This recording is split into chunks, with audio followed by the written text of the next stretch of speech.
En este espacio en Voz Alta, nuestro invitado central es Andrés Berterreche, presidente del Instituto Nacional de Colonización. Este instituto es pionero en la erradicación de la gente en el propio medio rural. Actualmente tiene aproximadamente unas 400.000 hectáreas distribuidas en todo el territorio del país y brinda asistencia a unos 3.500 colonos que están instalados en distintos puntos con distintos tipos de producción, algunas agrícolas, otras pecuarias, pero que sin duda muchas de ellas son una punta de lanza de la economía nacional. Pero para tener una idea de la magnitud de lo que significa el Instituto Nacional de Colonización, les contamos simplemente que el total del patrimonio de este instituto en materia de tierras es de unos 2.000 millones de dólares. ¿Cómo funciona? ¿Cómo se distribuyen las tierras? ¿Cómo son los arrendatarios? ¿Y qué tipo de producciones se desarrollan en cada uno de estos predios o unidades productivas? Nos va a contar a partir de este instante Andrés Berterreche, su presidente, y sobre todo lo que se traza de aquí hacia un futuro inmediato. Bienvenidos a En Voz Alta. Andrés Berterreche, gracias por recibirnos. Era para nosotros un gran desafío conocer y hacer conocer este Instituto Nacional de Colonización, que ha tenido y tiene en la historia del país una vida muy intensa, muy rica, que en algún momento estuvo a punto de cerrarse y que afortunadamente fue recuperado, revitalizado y hoy tiene una presencia significativa porque la gente a través del Instituto de Colonización se radica en la tierra, trabaja en la tierra, es uno de los grandes elementos catalizadores de esa aspiración. Pero más allá de las gracias es preguntarle, bueno, ¿cómo está hoy este Instituto Nacional de Colonización en cuanto a la gente que trabaja en él, a los colonos que están instalados y las perspectivas que se abren para este Uruguay que tiene una producción agropecuaria intensa, profunda y que es prácticamente la matriz económica del país? En primer lugar, el agradecido es el Instituto de Colonización de poder acceder al programa y poder explicarle a todos los oyentes, a toda la audiencia, qué es el Instituto. Estamos convencidos que el valor estratégico del Instituto lo tiene que defender el conjunto del pueblo uruguayo y no solamente aquellos que de una u otra manera usufructúan de los beneficios del Instituto. Por lo tanto, el hecho de que la gente lo conozca y se empodere de lo que es de ellos, porque esto es de todos y cada uno de los uruguayos, nos parece importantísimo y bueno, nuevamente el agradecido es el Instituto que le permite llegar a los hogares uruguayos. ¿Cómo está hoy justamente el desarrollo de las colonias? ¿Cuántas Sí. personas están trabajando? ¿Y qué tipo de trabajo realizan? Porque creo que hay matrices directivas para poder trabajar y que los predios sean rentables, porque ese es uno de los factores, ¿no? Sí, tal vez me voy a ir un poquito para atrás y tengo obligatoriamente que hacer un análisis histórico-estructural, es decir, de dónde venimos. Posiblemente yo siempre arranco diciendo que el Instituto es el heredero del reglamento de tierras de la Revolución Artiguista de 1815, que dentro de un par de años va a cumplir 200 años. Pero se cristaliza en el año 48 después de una movilización a nivel rural muy importante que dio origen a varias cosas, no solamente al Instituto, además también a todo lo que Julio Castro con el maestro Soler generaron en los programas de las escuelas rurales. Es decir, fue una época muy fermental y que nace a partir de las gremiales territoriales de productores familiares, porque estaba previsto para eso. Durante muchos años estuvieron en el vaivén de los distintos gobiernos, algunos que apoyaban, otros que no apoyaban, otros que se trabajó de determinada manera, hasta que en determinado momento hubo un planteo de una posición netamente neoliberal de cerrar el instituto, a lo cual aspirantes a colonos, trabajadores del instituto y algunas fuerzas políticas decidieron defenderlo y por suerte quedó abierto. A partir de la administración anterior y esta se ha producido un fortalecimiento que lo que trata en definitiva es permitir que acceda a la tierra a aquellos que no pueden acceder por la vía del mercado. Es decir, que el Estado les dé la posibilidad de ingresar, a establecerse y a vivir en el ámbito rural y del ámbito rural como principal fuente de ingresos, a partir de lo que el Instituto les permite ingresar a nuestras fracciones. En ese marco el Instituto tiene alrededor de 700 40 inmuebles. A su vez, cada inmueble de diferente tamaño, tenemos algunos muy grandes, algunos pequeñitos, en algunos hay muchas fracciones, en algunos hay una sola fracción, donde se establecen los colonos que pueden ser propietarios. En este caso, en el caso de nuestras administraciones, hemos un poco desechado la posibilidad de revender tierra a colonos propietarios y hacer mayoritariamente lo que llamamos el uso social de la tierra, en patrimonio del Estado, en patrimonio del Instituto de Colonización, arrendar a los colonos para que en un usufructo que hasta puede ser heredable, es decir, cuando el colono se va puede dejárselo a su cónyuge o a uno de sus hijos. O cuando fallece su familia puede seguir trabajando. Exactamente, es decir, y haciendo bien las cosas tiene absoluta estabilidad, cosa que el mercado además no le da.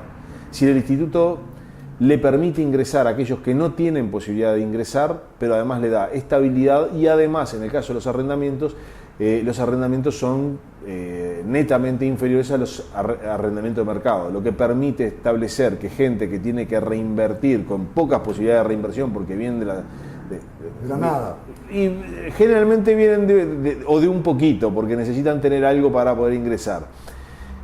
Les permite ser más competitivos a la hora de establecerse en la tierra. En ese marco hoy existen unas 3.500 familias que en forma directa participan del Instituto de Colonización, ya sea en forma individual familiar o en forma colectiva, porque tenemos una serie de desarrollos asociativos, de gente que entra en forma de cooperativas, de gente que entra en forma de asociaciones de producción o asociaciones de hecho, que la estamos estableciendo porque nos ha dado mucho éxito y además porque al precio actual de la tierra tenemos que buscar el mayor impacto y muchas veces la escala la tenemos que optimizar, y la mejor manera de hacerlo es mediante sistemas asociativos de ingresos sin abandonar los ingresos individuales. Presidente, bueno, la gente se estará preguntando, ¿cómo accedo yo a tener una parcela de tierra que se me arrienda y cómo hago para pagarla?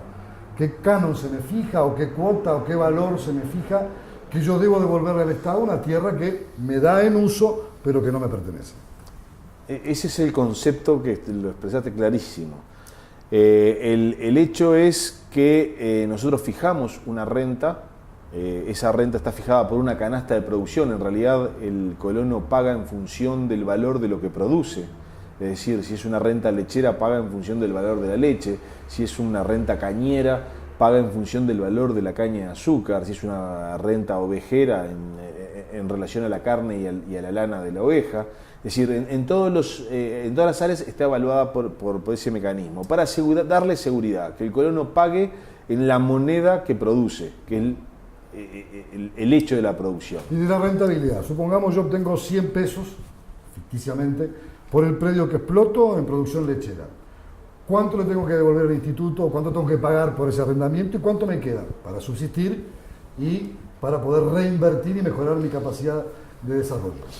El instituto cobra una renta fija en relación a la capacidad productiva y a la definición de para qué es esa fracción. Es decir, si uno es más eficiente, genera más ingresos para la familia. Hay que pensar que esto está dentro de lo que es una economía netamente de lo que es la agricultura familiar, no es de la rentabilidad del agronegocio, no está planteado en esos rangos. Fundamentalmente lo que se persigue es que las familias vivan con dignidad y con todas las cosas que cualquier familia puede querer hoy en Uruguay, pero en el medio rural. Es decir, no estamos planteando que se vayan de un lado a otro o de una producción a otra simplemente porque este año da un 2% más de tasa efectiva anual, sino que se establezcan con su familia, que puedan vivir dignamente y en general, en la mayor parte de los casos, y cuando el productor familiar que ha accedido a una fracción lo hace en forma correcta, hoy en esta situación actual del agro, están pudiendo vivir sin problema y pagar la renta de la tierra que casi nunca supera el 10% del valor de lo que produce el productor. Es decir, que no es no se algo... lo asfixia, no se lo ahoga. No es algo significativo. Además, como yo a veces cuando tenemos problemas con los colonos o temas con la renta, que siempre hay, ¿no?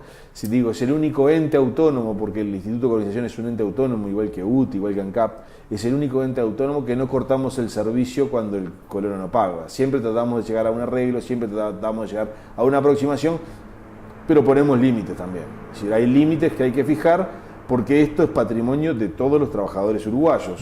Mucha gente se puede estar preguntando, bueno, me dan la tierra, yo con un poquitito que tengo como mínimo que ingresar para aspirar a esa tierra y tenerla como arrendatario y desarrollar mi producción, pero a veces las producciones de distintos cultivos o lechera pueden tener vaivenes según los precios de oscilación en el mercado. Y los márgenes para poder incluso cumplir con la cuota pueden ser muy reducidos. ¿Cómo hago para poder subsistir frente a eso? Porque colonización, ¿qué me da además de eso? Me da asistencia, me permite tecnificarme, colabora conmigo para que mi emprendimiento siga desarrollándose y que no esté tan sujeto a los vaivenes del mercado. Son varias preguntas. Sí. El primer punto, que es el tema, ¿cómo hago para pagar la renta? Si tenemos el problema ese, es que tenemos otro problema. Es decir, la renta no puede ser un problema en los factores de producción, porque el instituto está un 50% por debajo de la renta de mercado. Es decir, si el instituto paga el colono al instituto le paga el 50% de la renta y hay problemas, en realidad tenemos problemas en toda la agropecuaria nacional, porque afuera de las fracciones de colonización están pagando el doble de lo que paga un colono. Es decir, que no debería haber ese problema.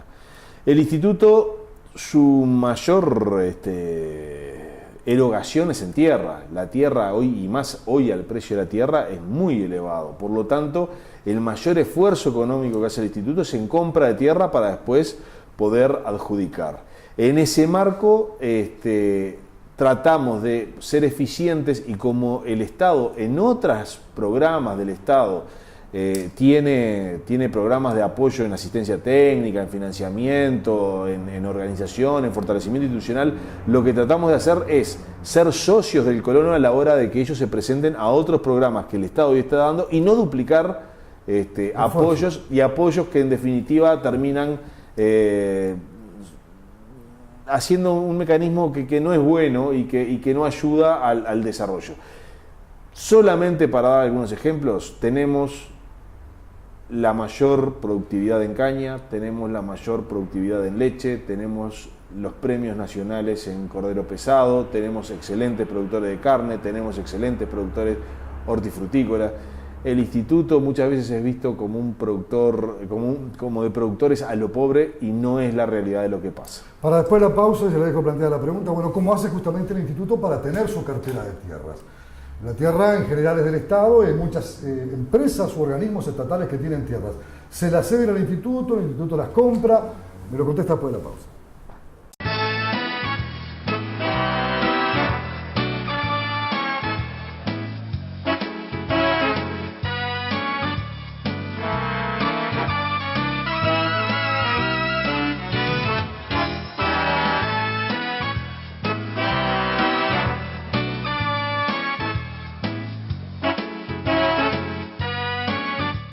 Solo a través del correo uruguayo podés mandar una pecera para tarariras. ¿Una pecera para tarariras? No, una pecera para tarariras, Colonia. Ah. El correo uruguayo llega hasta donde quieras. Sol Líneas Aéreas Uruguay. Vuelos directos de Montevideo a Buenos Aires y Montevideo a Rosario, Argentina. Para consultas de horarios y reserva de pasajes, sol.com.ar. Consulte a su agencia de viajes.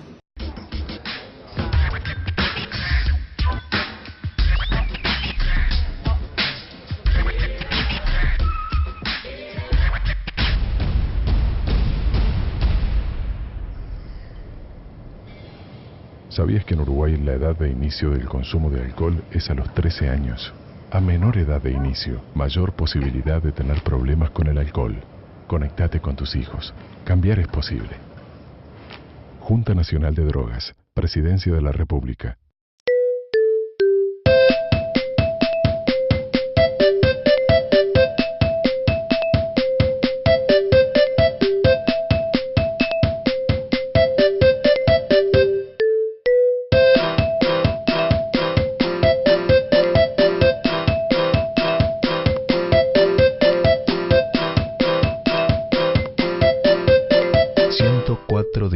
vacaciones, fines de semana. Tenés todo un país para disfrutarlos. Uruguay Natural, Ministerio de Turismo y Deporte. De esta tierra y su belleza nacen peones rurales, sus derechos laborales le canto con gentileza. Cuando su jornada empieza y temprano se prepara, se sabe la ley declara, importa que usted lo sepa, al peón de cualquier cepa, hoy hay leyes que lo amparan. Los trabajadores rurales asalariados cuentan con nuevas leyes laborales que mejoran sus condiciones de trabajo. Sus derechos laborales no son paye, son ley. Es una campaña del Ministerio de Trabajo y Seguridad Social e INPO, Centro de Información Oficial. Amigos, estamos con Andrés Berterretxe, presidente del Instituto Nacional de Colonización. La pregunta planteada antes de la pausa era, bueno, ¿y cómo hace colonización para tener tierras? ¿Tiene que recurrir a que el Estado central le dé dinero para comprarlas? ¿O que otros organismos le cedan las tierras que tienen en propiedad, que son tierras de repente muy ricas para distintos tipos de cultivo o de producción? ¿Cómo hacen ustedes para hacerse de la tierra y luego otorgársela a un colono para que la pueda explotar? Bien, en primer lugar, el instituto es el mayor propietario de tierras de la nación. Hoy somos el mayor patrimonio fundiario, lo tiene el Instituto Nacional de Colonización. Hay fantasías que piensan que es alguna empresa privada. No, el que tiene más tierra por unidad empresarial es el Instituto de Colonización, que tiene cerca de 380.000 hectáreas y que pensamos llegar a las 400.000 hectáreas a la brevedad. En segundo lugar, cómo se ha hecho ese patrimonio y cómo venimos aumentando, porque es interesante, el 25% de esas tierras se ha comprado en esta administración y en la anterior. En 65 años que tiene el Instituto de Colonización, la cuarta parte se ha comprado en estos últimos 8 años de estos gobiernos. Eso demuestra además el posicionamiento que se tiene a favor del instituto. Existen varias leyes. La ley madre del instituto es la 11.029, la ley de colonización, que es, a mí no me gusta leer leyes, pero es un poema jurídico, porque realmente vale la pena, está todo pensado, y está todo pensado desde el punto de vista de desarrollo rural. Nosotros tenemos un presupuesto de funcionamiento que anda en el entorno de los 7-8 millones de dólares y tenemos una recaudación por arrendamiento de unos 9 millones de dólares. Es decir, que quedarían para compra de tierra y desarrollo entre 1 y 2 millones de dólares al año. Al valor de la tierra eso es marginal, es absolutamente marginal lo que podríamos hacer. A partir del año 2007 se estableció una partida fija que viene de rentas generales de unos 12 millones de dólares que es volcada directamente del gobierno central al instituto. Y a partir de la promulgación del ISIR en el 2011, empezando a funcionar en enero del 2012, hay un numeral segundo que no fue impugnado como inconstitucional, que por un ajuste de todas las compraventas de tierra que se hacen, permite al instituto también recaudar recaudar impositiva, y economía nos vuelca esos fondos entre unos 15 y unos 18 millones de dólares más por año. Con ese dinero nosotros tenemos 3 formas de comprar tierra. Por venta directa, alguien nos viene a ofrecer la tierra y la compramos. Generalmente no es muy usado, a no ser cosas muy específicas, porque cuando se mueve tanto dinero hay que serlo y que parecerlo. Siempre puede dar lugar a suspicacia. Exactamente. Entonces, a no ser cosas muy concretas, con un objetivo muy claro y por necesidades muy concretas, no es una forma muy usada. La segunda forma es la expropiación. Yo quiero comprar esa tierra y alguien no me la quiere vender, la puedo expropiar. Ahora, expropiación judicial significa que la tengo que pagar, y la tengo que pagar al precio justo de mercado que lo establece el Poder Judicial. Usted me decía que es un 25% de la tierra que hoy tiene la cartera de tierras de colonización. Sí. ¿Y el resto cómo lo tiene? ¿Por asignación directa del Estado? ¿Porque son tierras fiscales? No, a ver, porque justamente me está faltando. El 25% se adquirió, se enajenó a favor del instituto en estos últimos 8 o 9 años. 8 años. Ya teníamos de antes que se venía comprando, que podía venir por donación, pero la fuerza grande se hace a partir del 2007, para ser bien sincero. Me faltó una forma más de comprar, que es el artículo 35 de la ley 11.029, donde todos los campos que se compran, venden en la República superiores a 500 hectáreas con unidad 100, el instituto tiene derecho de preferencia. Esto es, no se puede registrar sin ofrecérselo al instituto en igual precio y condición. Y ahí es donde compramos la mayor parte de los campos. Ellos por la vía de enajenación, es decir, compramos y nos dan. Después está, que en varias leyes está, y no siempre se cumple, el traspaso de aquellos predios que están en manos de otros organismos del Estado y que no están siendo usados específicamente para esos organismos del Estado y que los pasan al Instituto Nacional de Colonización. A veces los pasan a título gratuito, a veces nos los financian y los venden, a veces lo tenemos en comodato y a veces nos los venden como si fuéramos el mercado. Eso hay de todo. Tienen casi, para ir en números redondos, 400.000 hectáreas. Cercanas a 400.000 hectáreas en propiedad, más unas 100.000, un poquito más, 120.000 afectadas a la ley. Esto es, colonos propietarios no arrendatarios que se le vendieron en algún momento, que están afectados a la ley. No lo pueden vender a cualquiera, Si tienen no que a pedir colonización. permiso. Tienen que pedirle permiso a colonización para venderlo, para subdividirlo, para el cambio de propiedad y para hacer cosas. Y de todas estas hectáreas, ¿cuántas son las que están hoy trabajándose? No, todas. Las 400.000, para ser claro. Sí. O sea, hoy yo quiero aspirar a un pedacito de tierra para producción hortifrutícola. ¿Ustedes tienen la capacidad de dármelo si yo reúno los requisitos que el instituto Bien, plantea, ¿verdad? yo creo que en esa pregunta hay muchísimas, y se nos abre un abanico de preguntas. Todas las tierras que tiene el instituto enseguida se ocupan y se trabajan. Pasamos un periodo importante que a veces lleva algunos meses y a veces lleva años en la planificación correcta para la colonización, sobre todo cuando el sistema de colonizar, a veces que son casi que unos laboratorios sociales a nivel rural, son complejos, pero nos puede llevar en unos meses a un par de años la planificación. De todas maneras, mientras se hace esa planificación, siempre o hay pastoreo o hay algún trabajo, es decir, no se cierra la portera y se deja que se enchirque, no, siempre hay una vocación de uso de la tierra.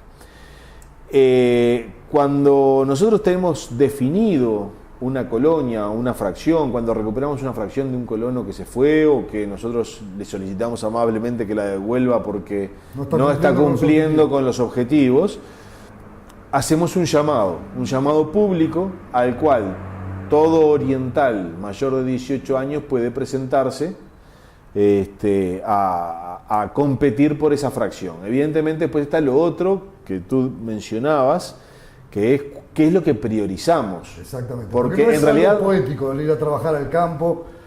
Uno tiene que saber manejarse. Se han tenido fracasos cuando se han planteado desde ese punto de vista. Es decir, en el Uruguay se sabe poco de campo, pero todo el mundo quiere ser productor agropecuario, aunque no sepa nada de campo, porque hay una fantasía social de qué es el campo. Y eso muchas veces ha llevado a problemas en la gestión. Por lo tanto, nosotros tenemos definido algunas cosas.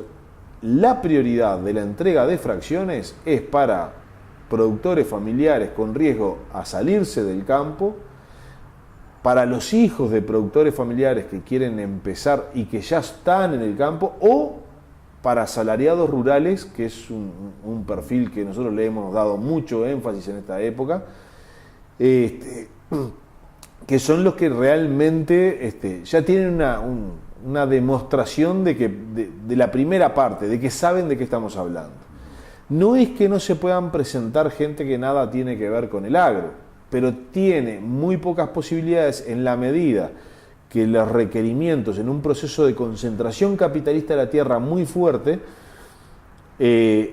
tenemos requerimientos, tenemos aspiraciones, tenemos aspirantes, tenemos gente que está pidiendo tierra que supera ampliamente las capacidades del instituto hoy para dar, que eso es una buena noticia, es una crisis pero es una buena noticia. Pero yo justamente iba a preguntarle sobre eso, y se la dejo planteada para después de la pausa.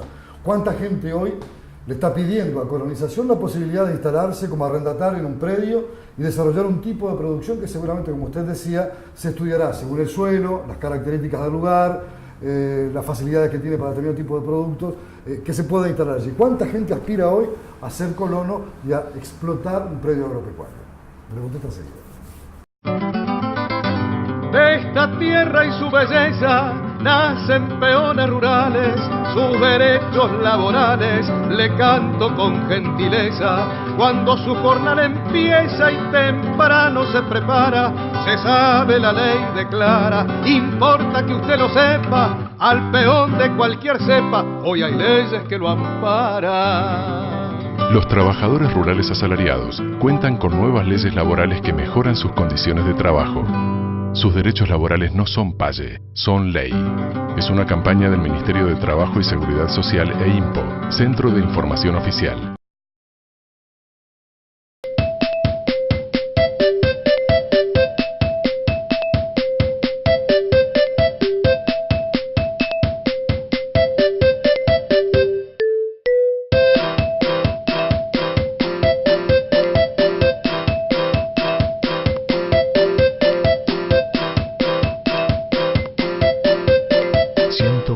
Días de vacaciones, fines de semana. Tenés todo un país para disfrutarlos. Uruguay Natural, Ministerio de Turismo y Deporte. Solo a través del correo uruguayo podés mandar un portero eléctrico para Tranqueras. ¿Portero eléctrico para tranqueras? No, un portero eléctrico para Tranqueras Rivera. Ah. El correo uruguayo llega hasta donde quieras.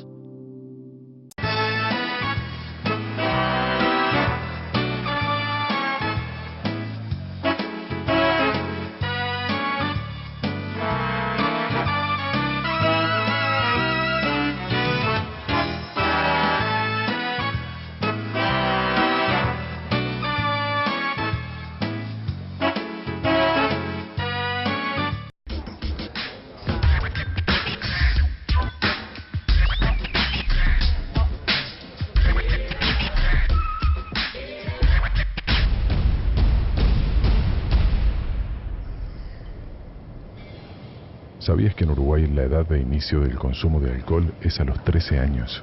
A menor edad de inicio, mayor posibilidad de tener problemas con el alcohol. Conectate con tus hijos. Cambiar es posible. Junta Nacional de Drogas, Presidencia de la República. Son líneas aéreas Uruguay. Vuelos directos de Montevideo a Buenos Aires y Montevideo a Rosario, Argentina. Para consulta de horarios y reserva de pasajes, sol.com.ar. Consulte a su agencia de viajes. Con Andrés Berterreche estamos trabajando sobre esta puesta en escena de colonización. Con mucha fuerza ha venido en los últimos años, pero yo le preguntaba antes de irnos a este espacio comercial, ¿cuánta gente hoy aspira a instalarse en estos predios que tienen un estudio previo de factibilidad? Es decir, que lo que yo voy a hacer ahí lo pueda hacer y no sea un fracaso. Que no vaya a plantar tomates donde no puedo plantar tomates, por ejemplo. Nosotros hoy tenemos unos 3.000, 3.500 colonos en diferentes formas. Yo podría decir que podríamos duplicar la cantidad de colonos y todavía nos estaría faltando tierra. Es decir, hoy tenemos un nivel de aspirantes a tierra que calculamos entre 5 y 10.000. Toda gente que vive en el interior predominantemente. Sí, asalariados. Que conoce la vida rural, que es dura, que es difícil. Sí, asalariados rurales y productores familiares o que vienen de la producción familiar. Debemos de pensar en unos 5.000 aspirantes, pero fácilmente. Porque además se está dando un problema. En la medida que hay una concentración de la tierra muy importante, hay un montón de productores que no es que sean ineficientes, es que a los precios de hoy de la tierra es muy difícil competir contra inversiones que son productivas, pero que también juegan con lo que es el negocio inmobiliario de la tierra. ¿Ah? Supongo yo que cosas como, por ejemplo, la contribución inmobiliaria rural y otros factores que encarecen también. No, pero eso no es el problema, porque ni siquiera en el instituto... Ustedes no tienen, a quienes tienen la tierra... No, pero en general el problema es que al haber una concentración grande y un aumento del precio de la tierra muy importante en estos últimos años, que se multiplicó por 10 en los últimos 10 años, es muy difícil que un productor pueda competir con capitales transnacionales que están jugados no solamente a producir, porque a mí siempre me hacen esa crítica, no hay especulación porque ellos producen, no, producen y además hay especulación inmobiliaria de la tierra. Por supuesto. Hay gente que compra el campo por lo que vale la tierra. Claro, nadie le pone una cadena y no lo produce, pero la base fundamental es una inversión de largo plazo muy segura, que la tierra además no se desvaloriza, en general puede tener pequeñas desvalorizaciones anuales o quinquenales, pero en el largo plazo, para inversiones de largo plazo, como son los fondos de inversión y los fondos de pensión en general a nivel mundial, es muy seguro, y más en un momento de crisis de los países hegemónicos centrales capitalistas, donde la crisis de los mercados bursátiles hacen que vayan hacia cosas más seguras. La tierra, y en países como el nuestro, es tremendamente seguro. Además la hacen producir. Pero en ese marco, productores familiares nuestros, les es muy difícil competir con esa capacidad del capital transnacional que se viene a instalar acá. Y la única salvación que tiene, la única solución de quedarse en el campo es el Instituto de Colonización.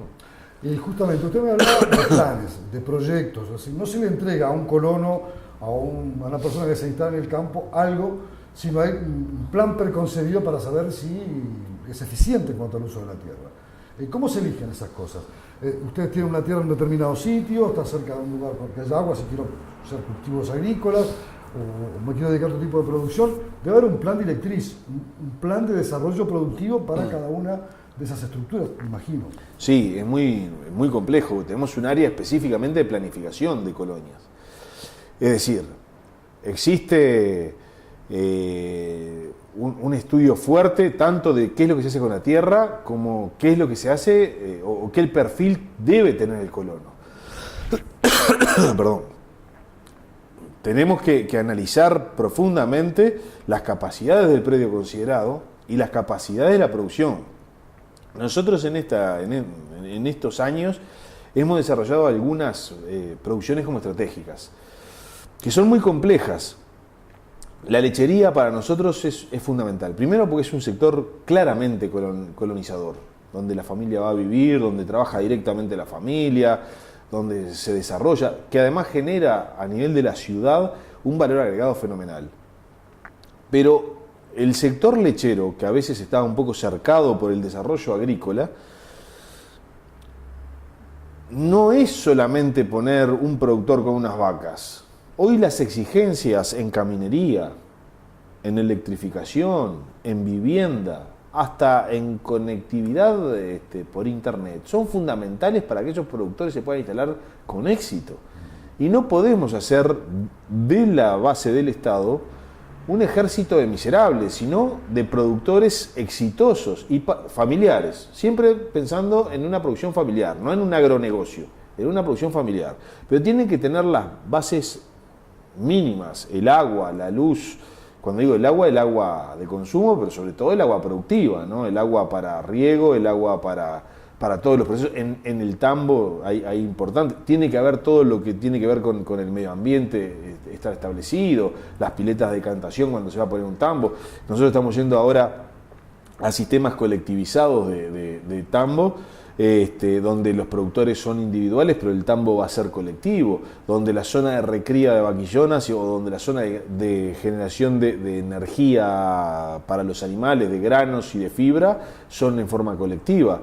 Para todo eso, armar todo eso es muy complejo, y se va haciendo por parte, y muchas veces ahí entra la ansiedad de los productores que quieren ingresar rápido, pero hay que hacerlo bien para que el producto final sea bueno. Y tenemos muchas situaciones en que son muy exitosas, que estamos muy orgullosos. Hay también experiencias que fracasaron, sí, y no nos complica decirlo. Por ejemplo, porque creo que fue una idea madre, no sé si se seguirá aplicando y por eso la pregunta. Se tenía un predio importante, grande, y donde se pueden desarrollar simultáneamente diversos tipos de cultivo. Y casi con una ayuda recíproca de unos con otros, por ejemplo, que cultiva un determinado tipo de productos hortícolas o frutícolas con otro lechero. Digo, buscar una asociación de esfuerzos e incluso compartir hasta la maquinaria cuando es necesario. ¿Se sigue haciendo eso? ¿Se hace? Se hace en cuanto al uso en común y a la obtención de escalas. En realidad, hoy estamos en una visión diferente en cuanto a una visión múltiple del uso de la colonia. Y vamos más a la... Explica un poco más. Claro, vamos hacia la especialización de la colonia. Una colonia lechera tiene que ser lechera. Y ahí tiene que estar la vaca de producción de leche. Puede producir quesos. quesos o leche para que va a las plantas, sí, pero lechera. Una colonia cañera tiene que ser cañera, tiene que producir la caña de azúcar. Después están todos los temas asociados. ¿Por qué? Porque cuando nosotros especializamos una colonia, le damos una potencialidad a ese factor de producción mucho mayor. Hay después sí un acompañamiento, una complementación. En general puede haber complementación entre el rubro agrícola y lechero o en el grupo agrícola y ganadero general. Pero en general estamos impulsando colonias que se especialicen específicamente, y eso está previsto en la ley de 1948, que se especialicen específicamente en los rubros a producir. Un rubro específico de producción. Sí, porque evidentemente los productores especializados en ese tipo de situaciones tienen más capacidades de producción, se retroalimentan, generan redes de cooperación en el sector que benefician a toda la colonia. Para ir cerrando este primer encuentro, no va a ser el último, vamos a tener con usted, pero la pregunta que uno se hace, usted me decía que reciben muchas ayudas o reciben recursos por distintas vías y lo explicó con mucha claridad. Hoy diría que colonización, más allá de aquel cierre, que yo lo voy a decir, fue la administración Valle, es rentable, no necesita asistencia financiera del Estado, se puede sostener por sí mismo. Nosotros, por supuesto que somos autosuficientes, es decir, nosotros no le pedimos... Lo rentable es eso, que puede sostenerse por sí mismo. Nosotros somos absolutamente autosuficientes. Lo que no podemos es crecer en relación a la demanda que tenemos. Y por eso hay un apoyo desde el gobierno central, instituto, que yo creo que todavía tiene que ser mayor. Tiene que ser mayor. ¿Es el recurso más importante que la tierra? No, eso se da porque se da por vía del Ministerio de Ganadería, se da por vía de la Corporación Nacional para el Desarrollo, se da por vía de otros organismos con los cuales interactuamos, por MEVIR, por la UTU, por la universidad, se da, es decir, hay una serie de otros apoyos que se obtienen. ¿Cuál es el apoyo clave que usted destaca hoy que tienen que recibir para poder crecer? Nosotros hoy estamos tras un fideicomiso de tierra de unos 150 millones de dólares que nos permita pegar el salto en el tema de compra de tierras, porque después sí, y discúlpeme, me olvidé de un apoyo que si no voy a estar en falta. El Banco República por primera vez nos apoyó y mucho para la compra de tierra. Tenemos un crédito de 15 millones de dólares que también está aplicado a la compra de tierra y lo tenía que decir. Pero es fundamental el tema de pegar el salto. Nosotros ya en el funcionamiento somos autosuficientes. Nosotros no le pedimos nada. Es más, nos sobran entre 1 millón y 2 millones de dólares por año de lo que cobramos, cobrando la mitad de lo que cobra el mercado. ¿De dónde sacan los 150 millones de dólares? ¿Quién lo tendría que poner arriba de la mesa? ¿El Estado mismo? No. Nosotros tenemos un ahorro. Eso es lo terrible. Tenemos un ahorro nacional que debería de fomentarse. Por ejemplo, las AFAPs. Por ejemplo, cuando yo era gurí había una cosa que se llamaba Caja Nacional de Ahorro Postal. Nos enseñaban a ahorrar de niños poniendo sellitos en una libreta. Libreta roja. Una libreta roja, exactamente. Sería bueno empezar a soñar con sistemas donde ayudamos educamos en el ahorro, porque no hay inversión. Los fondos provisionales en Europa y en Estados Unidos además, hacen eso. Pero es que además, teniéndolos acá, es que hoy están comprando acá. Teniendo sistemas de ese tipo extranjeros, ¿por qué no utilizar el ahorro soberano? Usted sabe que tocar las AFAPs ha sido todo un tema en este país. Es que yo no toco nada. Le ofrezco un buen negocio a las AFAP en términos de seguridad, no de altísima rentabilidad, pero sí de seguridad, ¿sí?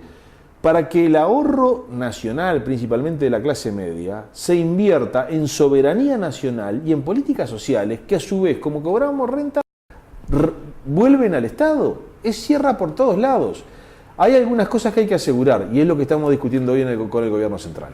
Berterreche, muchísimas gracias por recibirnos. Como decía hace un rato, no va a ser la última vez que lo visitemos. Pero creo que ha sido importante tener este primer encuentro para conocer de primera mano cómo están hoy. Nosotros estamos a las órdenes. Muchas gracias. Gracias, amigos. Hasta aquí este espacio que es En Voz Alta con Andrés Berterreche, presidente del Instituto Nacional de Colonización.